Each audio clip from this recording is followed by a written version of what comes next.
হয়তো ধাক্কাধাক্কিতে কোনো police sir আহত হয়েছিলেন, হঠাৎ চিন্ময়দা আমি ওনাদিকে ভালোভাবে নামিয়ে আছে, হঠাৎ কিছুজন পুলিশ এসে আমাকে বেধড়ক মারতে গেল, এখানে মারলো এখানে মারলো এখানে মারলো। আমি সহায়তা করছি, পুলিশ থেকে আমরা সহায়তা হতে পুলিশরা আমাদেরকেই মারছে, এখানে মেরে আমার ফাটিয়ে দিয়েছে এখানে।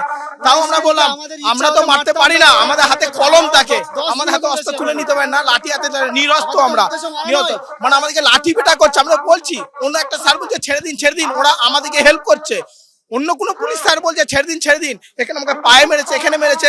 কালকে যে পুলিশের পোশাক পরে কোন এক রাজনৈতিক দলের নেতাগুলো মানে কয়েকজন গুন্ডা পুলিশের বড় বড় লাঠি নিয়ে প্রত্যেককে মেরেছে।